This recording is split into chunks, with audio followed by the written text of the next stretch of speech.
All right, Zig coming in on the top 10 of the show, we have Robben Ford, guitar legend.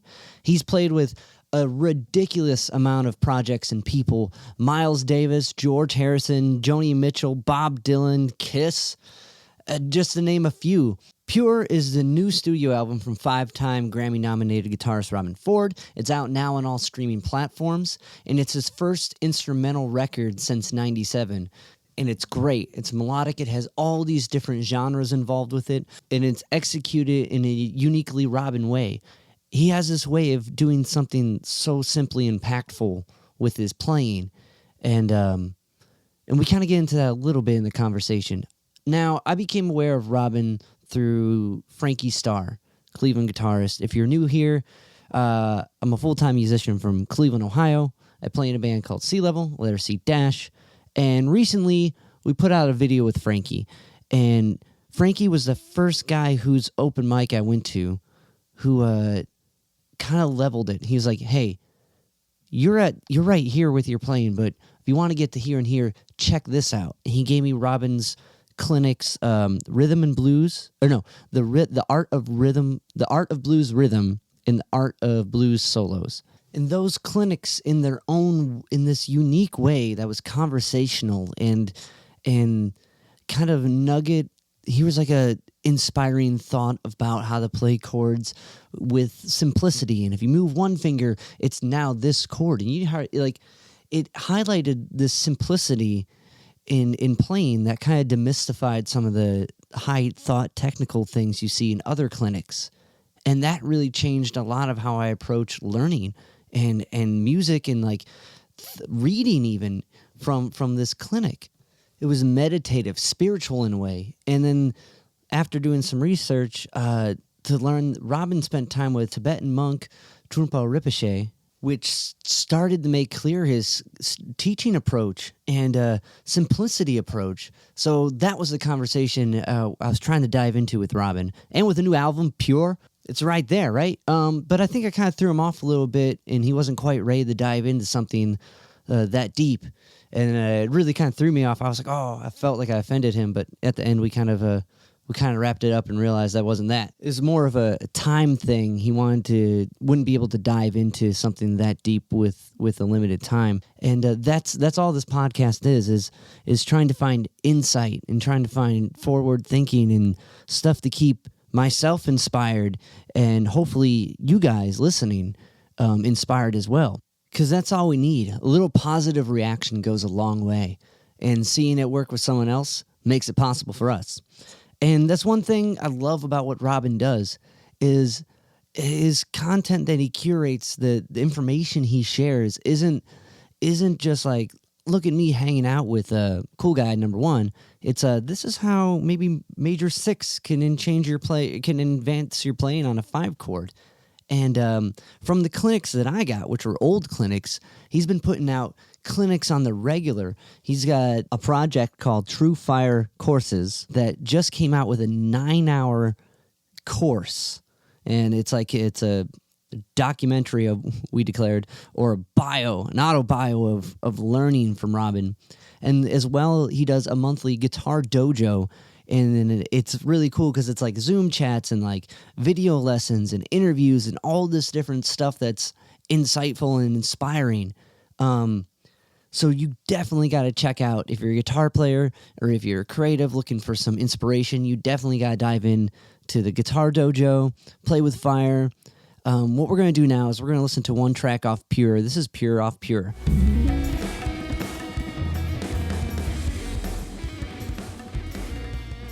Pure off Pure, Robben Ford, out now, all streaming platforms.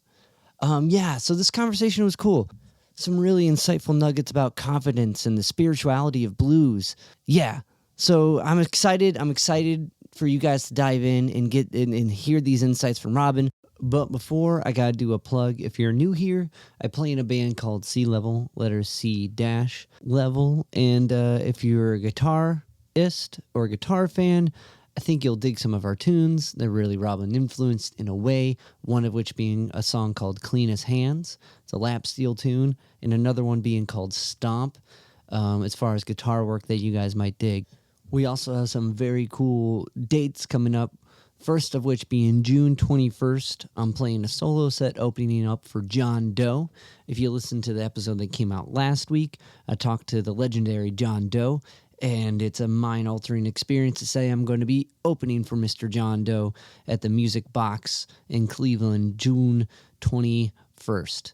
And the full band, we're opening for King Yellowman on July 10th at the Grog Shop. And if you dive any further back into these episodes, you can hear my chat with him. But if you can also like, rate, review, subscribe to the podcast on one of the podcast platforms, it helps me keep talking to cool guests and sharing their insights with you. So without further ado, here's my conversation with Robben. Into it, you grew up with in a family of musicians, right? Yes. And your dad and your mother were both singers, and your dad was a country singer, right? Well, neither. My father had been sort of professional as a young man. He was a Depression-era kid. His parents left him in an orphanage, and so by his early, or I should say, mid to late teens, he basically was kind of bumming around the country, and he played guitar, he sang. And he did do, kind of playing dances, and he was on the radio for a while like that as a singer, guitar player, and but he went into the service and, never really played professionally after that. He joined the Army, World War II. My mom, she had studied piano, had a really nice voice, so it was just kind of, playing at home kind of a thing. And so music was encouraged, and all of us, particularly my brother Patrick and myself, really, music was our great passion. My younger brother Mark, he started playing the harmonica.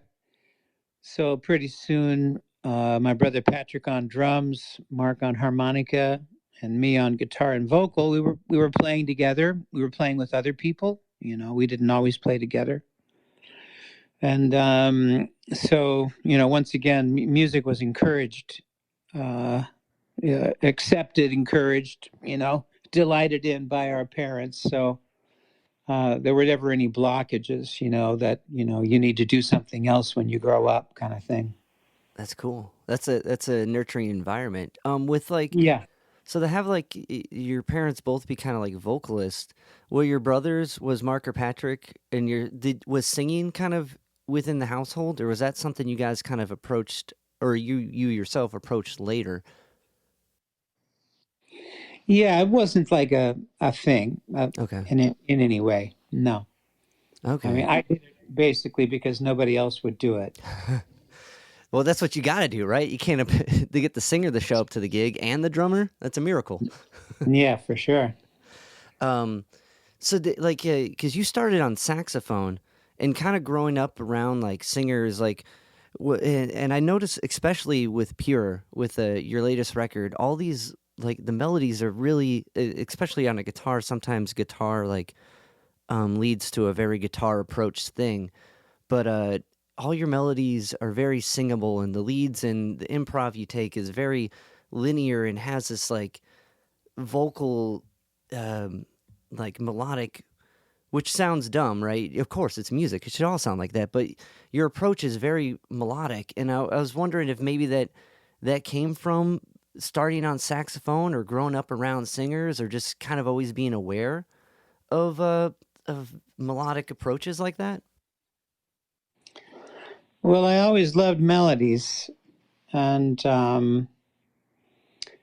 when I started sort of studying, I guess you could say, music, when I started really pursuing it as what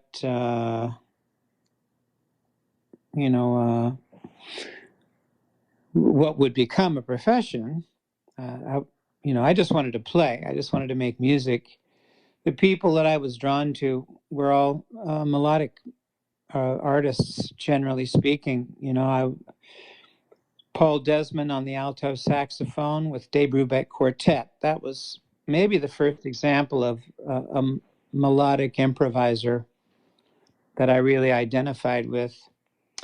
Jim Hall was my favorite jazz guitarist, and he was very vocal in his approach, singable. And my ear was always drawn to the guys who, they sounded like they were talking to you when they played, Yeah. They sounded like they were actually speaking to you. And over the years, that only, was enhanced by listening to Miles Davis, who's definitely one of those people, and Wayne Shorter, who was, the tenor player in his group, but also recorded on his own. And as everyone knows, went on to be a member of Weather Report, formed Weather Report with Joe Zawinul. And beautiful melodies, Ravel, always my favorite composer. And, I've always just heard music that way. Anything other than that is sort of extra. After the melody, everything is sort of extra. Right. If you don't have that melodic thread, then for me, you don't have any music. Agreed. And the harmonies accompanying the melody or supporting it so it shines and everything comes through. Yeah. But it's interesting just with guitar, sometimes it seems to get like blockaded, with guitar music, sometimes it doesn't sing like, and maybe like because of the initial approach to it isn't like with like saxophone, you're breathing. There's like this flow to it. Same with like singing. There's like this already you have to be melodic just because of how you approach it. Yeah.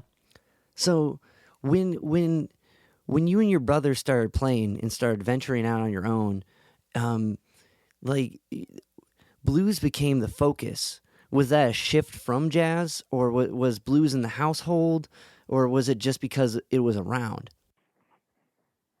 Honestly, the music that we were listening to was basically what was found on the radio. And, of course, the rhythm and blues that was on the radio was sort of like Pat Boone rhythm and blues, Yeah. But, the Beatles, of course, the Beach Boys, all of that music, surf music was all on the radio. So the thing that was the game changer when I was 13, I think, I might have been 14, 13, 14, I bought a record from the local music store just on a whim because I liked the album cover. And it was the Paul Butterfield Blues Band, their first recording for Elektra Records. And the lead guitarist was Michael Bloomfield. And it was such a shocking, stunning, amazing revelation musically to hear these guys, really playing. You didn't really hear players, in the Rolling Stones, the Beatles, it was singers, songs, performances, harmonies. Suddenly, with the Butterfield Blues Band, there were these, young musicians, and it was an integrated blues band from Chicago who were just really playing, in a really ferocious way. Super energetic. It was powerful. And so that, really got to me. And I started copying Mike Bloomfield's guitar style and eventually was able to,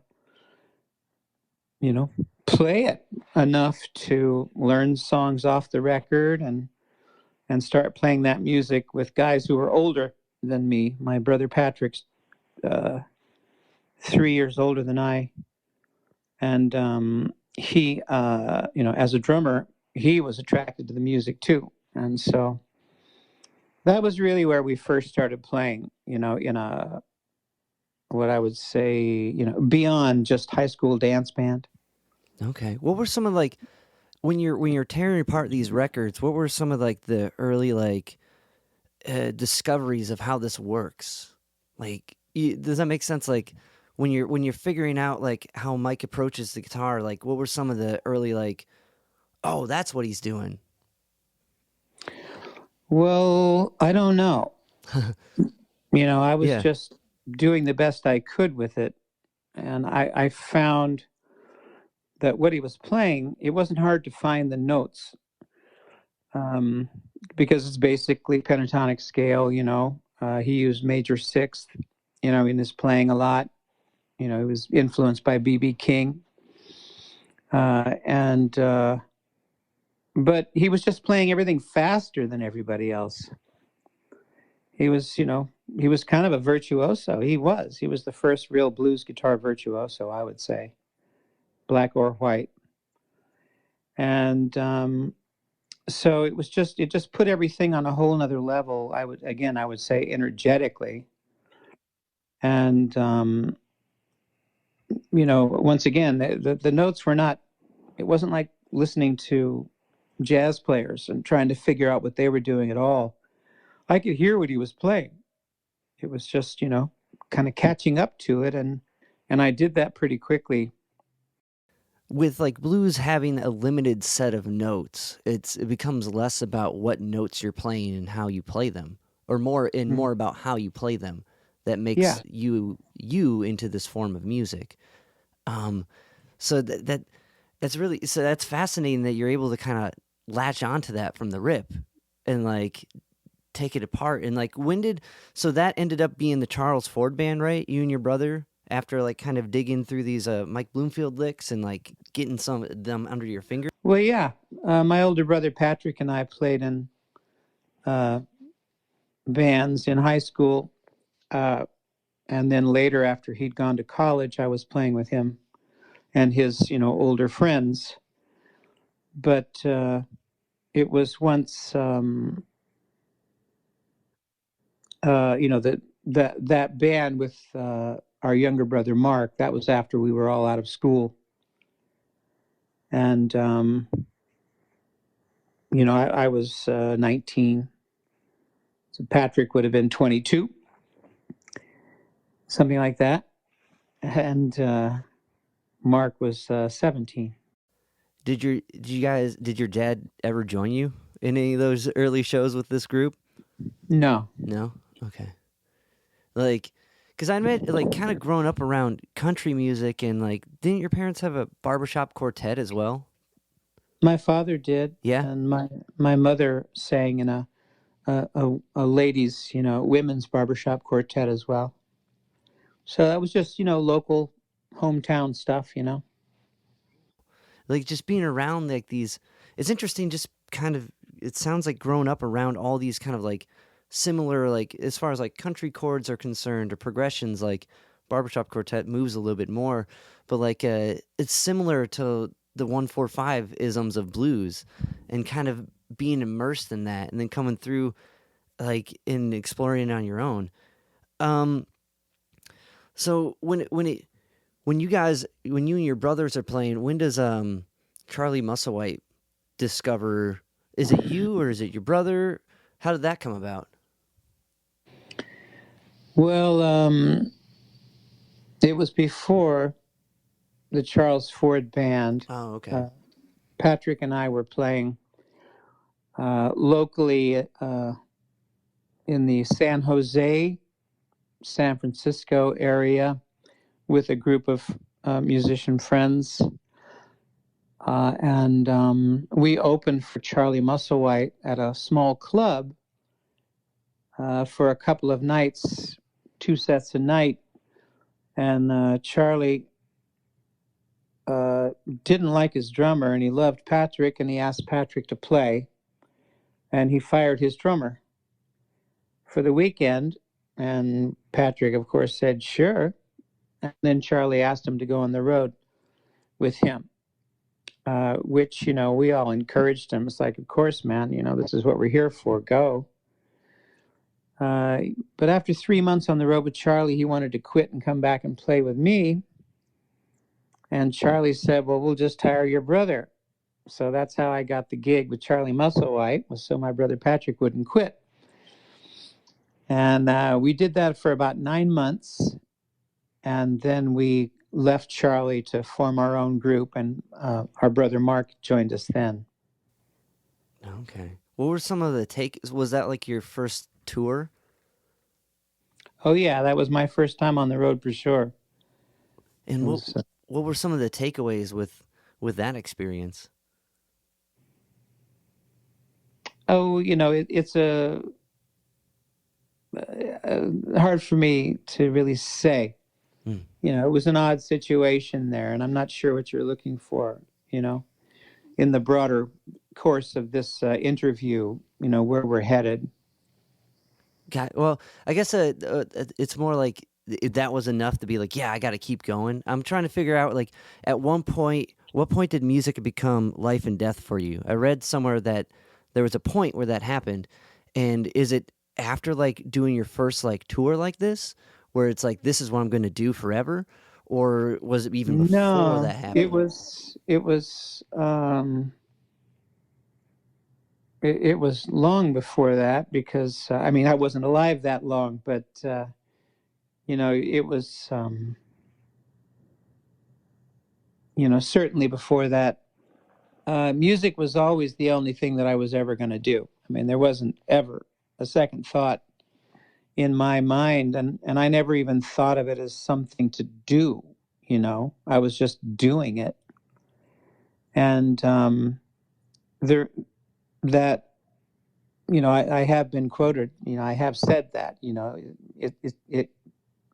it is kind of a life or death issue, because, once I discovered it, it was, for me, in the chaos of being a young person with very little guidance and no money, and just trying to survive in the world, I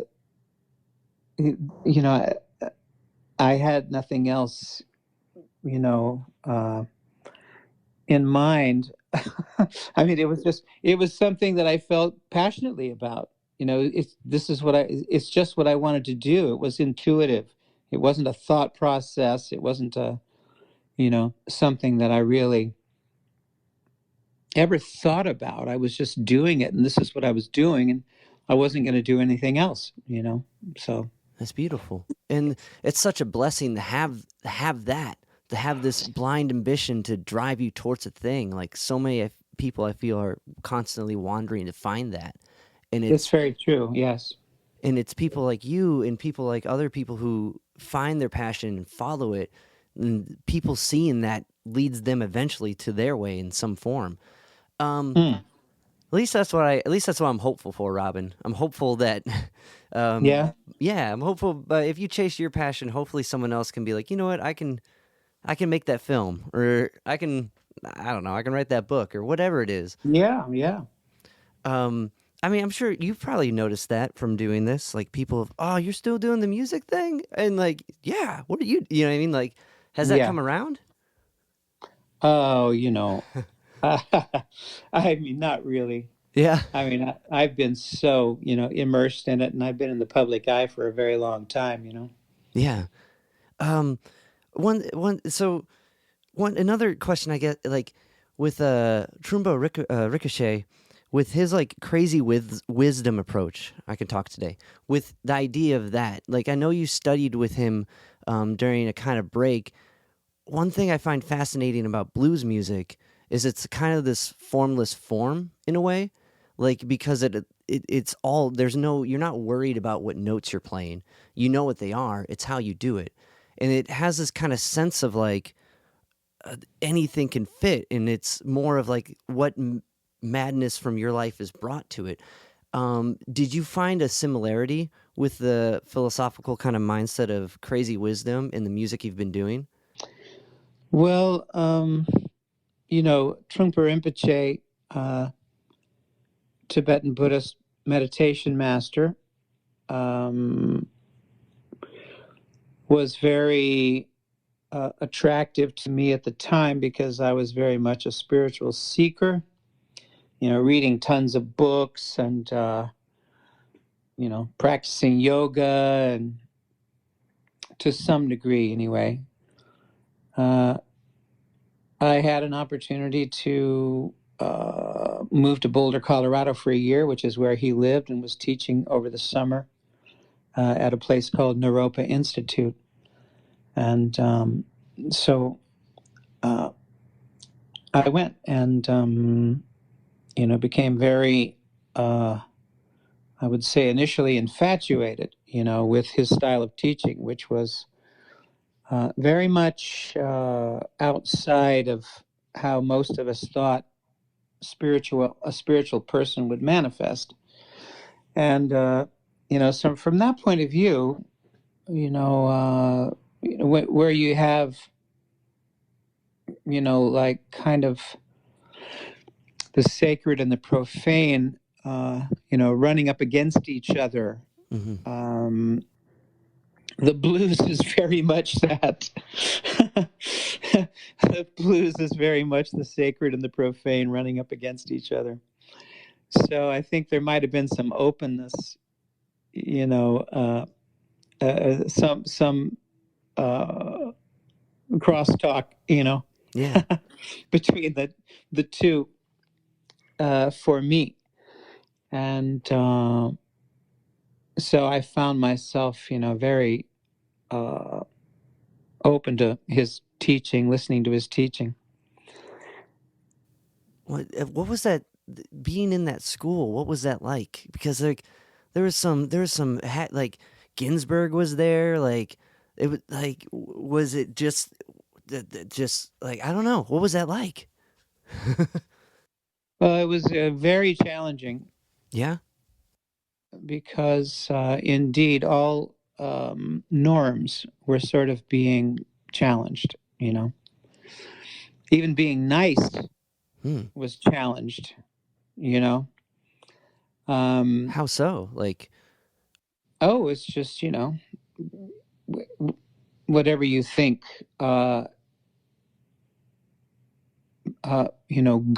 is, good and bad, just very much juxtaposed, where you can see how being good is also being, ungenuine.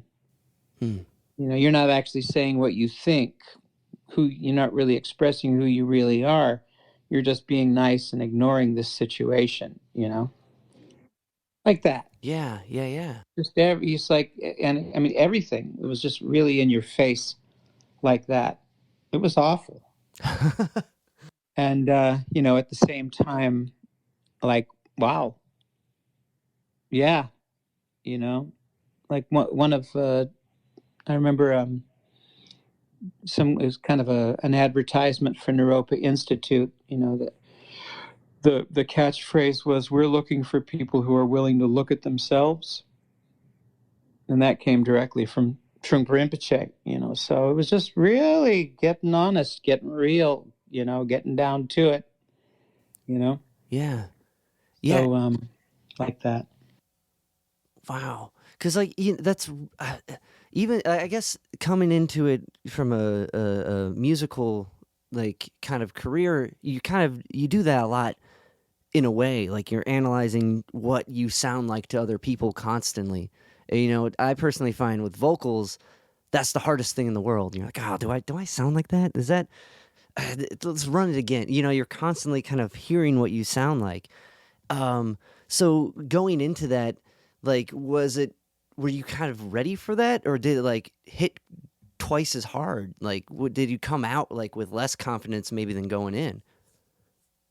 This is a very deep conversation, and I'm not used to this with interviews. It's very personal. So when we bounce to now, like with Pure, and what I find fascinating about Pure compared to like the last like maybe 5 records that came before it, they were all like singer songwriter like kind of influenced. Maybe City Life was different.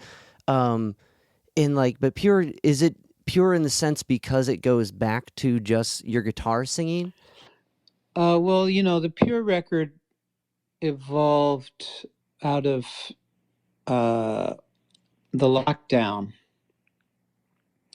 because I had moved to Nashville to get off the road and to produce records, and that started happening for me.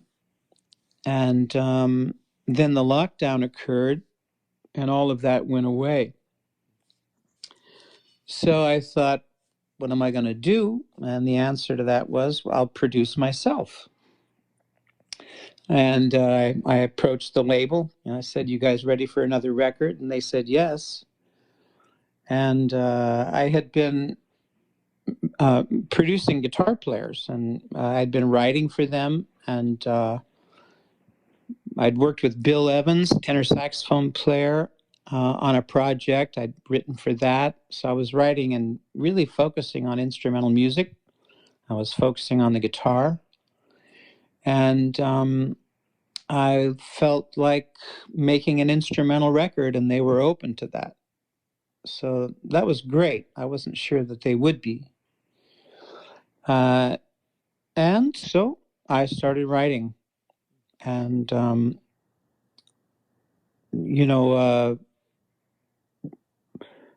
every record I've ever done is different. There isn't a single record that I've made that sounds like any other one. The Blue Line series was all, kind of blues and R&B, and I was developing myself as a songwriter, but they all sound really different, and the focus is in a different direction. So with this record, first instrumental record I've made for a very long time, the last being Tiger Walk. And Tiger Walk was in the 90s. Yeah. So it was really refreshing for me. And I don't know if you've seen the quote. I don't know if you've ever seen the hard copy of that record, of the recording. But, I have said that it's, probably the most complete expression of my own personal musical vision that I've ever done, because I controlled every aspect of the record. I'd played everything except the bass and drums, and those things were, at first, either programmed or the bass played by me in a real simple way, so that I created the foundation as well of the rhythm section. And here's the idea. As a drummer, I want you to do this, and rather than being influenced by other musicians, which is what happens when you go into the studio with a group. They influence the music, and it's like, okay, we're in this together. But in the case of Pure, it's entirely my vision, of course, enhanced greatly by my co-producer, engineer, Casey Wasner. Casey is just fantastic at finding sounds, manipulating sounds. He has a very nice home studio that he's really dialed in, so he and I could work intimately together on the music, and he was very helpful in creating the sonic palette of the record, Yeah. And it's a vast sonic palette too. Yeah. Because I went through all the solo records and all the LA Express records getting ready for this, and the amount of work you're on that's a huge list, and like every record, just like you said, has its own approach, and what was within this record, it kind of has that within it. Every song has you can tell it's like a style you're passionate about and have spent a lot of time thinking, and or not thinking, or at least feeling and experiencing how to convey in that way. The song Pure itself, is that a oud on that song? There is an oud, yeah. It's played by a great musician out in Los Angeles named Jimmy Malis. Jimmy Malis, yeah. And I sent the tracks after we created them to Jimmy. He overdubbed, the oud. There's a also tabla on there. It's also an overdub man who lives in L.A., Satnam. I can't think of his last name. And the drums were also overdubbed to, a track that we created in Nashville. Drummer is Tos Panos. So all three of them are Greek. I'm sorry, Jimmy and Malis and Tos are Greek, and Satnam is of an Indian heritage, playing the tabla. So it's some real authentic, Middle Eastern shit there. Yeah, yeah. But that it's pure. It's in the title. It's in the song. Yes. Now, like what with kind of approaching that, you have a lot of like clinics. You seem to be like putting out a lot of like video clinics and like video lessons and that. So to kind of like be in the now with everything with teaching and like is this like is because of how the I guess do you find it easier to kind of like write when you have like ways to share some of these things that are in your head, like guitar approaches? I guess when you talk it out and share how to do it, does that help you write for like an album like Pure? No, they're really unrelated. Okay. Teaching and writing are two different subjects, and the teaching side of things is something that I originally started doing simply as a source of subsidiary income, as they say. Just another way to make some money as a professional musician. But I came to really enjoy it, and it started to really expand for me when I started doing instructional materials for the TrueFire company, which I don't know if you know them. Yeah, you just put out a course with them, right? I've put out about 16, 17 courses with them, and they keep coming. Right. One just came out this month. It's like I think it was 93 hours or something. 9 hours. It was 9 hours. Yeah, that is a complete biographical, what do you call it? It's like, when you do the story of someone's life. Autobio, lesson bio. Documentary. Okay. It's like a documentary in length and scope. So there is that. But even more importantly, which I always appreciate having an opportunity to mention, is the Robben Ford Guitar Dojo. Are you familiar with that? Yeah, that's really cool. You got some really cool stuff going with that, with the interviews and the Zoom chats. Yes. So Kelly Roberts and myself have been developing that now for, I think we really started, we launched it, not all that long ago, maybe 9 months ago. And we're continually, adding content. There's new content every week. It goes on, and it keeps getting better and better.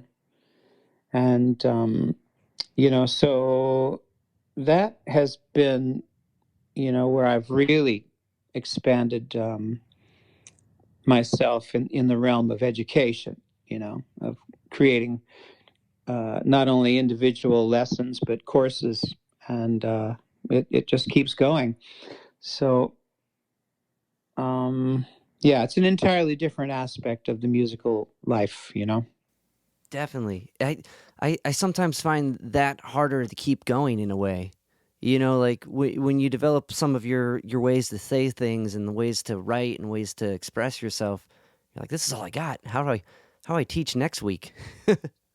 Yes, that is something one always wonders. But the way I feel is, if I just sit down and pick up the guitar and just start to play, there's always there's always something in there that is fresh. It's it doesn't. It's not just like okay, here's G7, here's the G7, here's the Mixolydian mode. I mean, like, it's about being musical. And that's how I keep it fresh. It's like, all right, so how do we make this musical? And you can do that forever. You can just keep going in that direction. So I never locked myself into it being too technical. I approach the whole thing from a musical point of view, and that's what keeps it fresh for me, because there's always something new. There's always some just little feeling, some nuance, some way of talking about it in musical terms and getting people to focus their attention towards how is this musical, not what's the bones, what's the heart and blood. Yeah, that's a beautiful way of putting it. Yeah. Yeah, because there's always a weird fluttering. Like, it's like a conversation, I guess. You're not thinking of everything you're gonna say. You can just kind of, you just kind of say it. Exactly. Now I've grown up with there's this guitar player from Cleveland. His name's Frankie Starr. I don't know if you've ever come in contact with him, but he like back in the day, he gave me your two clinics. There was the blues rhythm clinic and the blues solo clinic. And not to dive further back in the past, but I think it's relative. But like there's a point in there you say confidence is key, and like which I agree. And like so much of like when you see a band like Kiss, like musically they're not doing anything crazy, but they're saying what they need to say and they're saying it full-heartedly. But when you're like when we talked about some of your early influences, like being inspired by the Beatles or Miles Davis, these are both people you ended up getting to make music with, and like which has to be mind-blowing. But how do you keep your confidence in that moment? Like, well, or at least attempted to. yeah.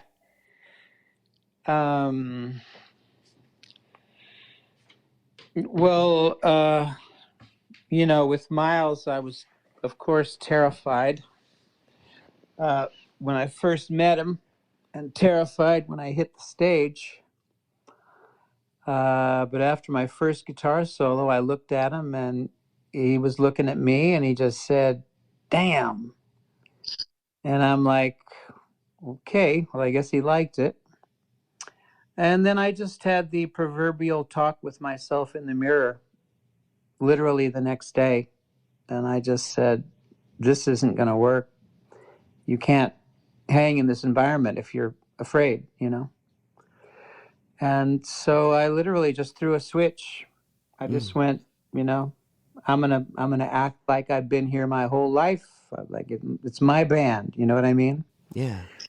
And so that took some nerve, and it was absolutely the right choice. I saw Miles was, we played the next night, second show I played with him, and he was smiling at me, and I'm like, okay, so he's good with this, because I was almost overly confident. So it was I just pushed myself, to not be afraid, just like be cool. Yeah. And it worked. So I made that shift in one day. That's incredible. But Victor Wooten has this bit about musicians, they should take an acting course and really kind of indulge in that and be able to have that kind of like, because one, being a performer, but also in this case being able to do that. That's amazing. Wow, cool. So what's going with 13J Records? Is that kind of a spin with the Guitar Dojo? How's that involved with everything? Well, 13J Records is really, it isn't something I focus on any longer. Okay. It became clear that running a record company was really not something I was prepared to do. Far too time consuming in a way that was non-musical. So I basically, created 13J Productions, which, became an LLC. And that's just, all I need to do is find funding and then I can produce records in that way. So that's where I was, once again, before the lockdown. I had formed 13J Productions and I was starting to produce records. So rather than be a record company, which was just a bad idea. Yeah. But a production company, why not? Use other people's money and produce records and then find a home for them, Right. So that's what I started doing. But again, after the lockdown, it just changed everything. And I no longer really have an interest in producing unless someone calls me. I'm not pursuing it. I would do it if there was a real budget and I liked the artist, but it's just not something I'm pursuing anymore. So I'm moving to Paris in April, planning on living in Europe and kind of semi-retired, but happy to play, happy to record as long as it's a pleasure. I don't want to work anymore. Yeah. That's no more dues. Beautiful. Well, that's a one with everything how it is now. I can't imagine like a record company like, yeah, it just seems it'd be like so much work with streaming and this constant like kind of content like hustle you have to do. And one thing I admire about what with you do is like how they're educational, they're informational. It's not just like a clip of someone doing something. It's like this. It's a pure intended thing, and that's I'm glad to hear that you can move to and like just do things for enjoyment as opposed to like feeling like you have to do this.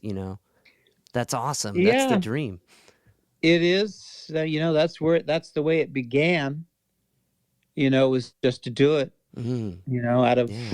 Out of joy, out of uh, a desire to express yourself in the world. And it seems to have come full circle in a very nice way. And so I'll be living in Paris for the next year, come April, and we'll see what happens from there. Well, congrats. That's awesome, Robben. Thank you so much for spending time and talking with me. Sorry if I pinched a nerve somewhere. Or, I know a lot of people kind of dive into like a lot of the same stuff with you, but that history is so dense, So yeah. We just don't have the time to cover it here. Right. So I appreciate your time and like sorry if it went too deep. I don't mean to put you in an uncomfortable sitch. So I'll snip that bit out. No. That's quite all right. Again, it's just really a time aspect, and Gotcha. Yeah, because you got me turned on to Trumpa, and like I'd started because I've read Ramdas and like some of his like kind of guys that were circling around him, but I've never dove into him, and I'm like, I want to have that conversation with Robben, like. So especially with the new record being pure and kind of like the whole circle of how we ended it, where it goes and where it stops, that's really cool. So, well, maybe over a beer sometime. Sounds good, my friend. Thank you. All right, Dave. All right, Robben.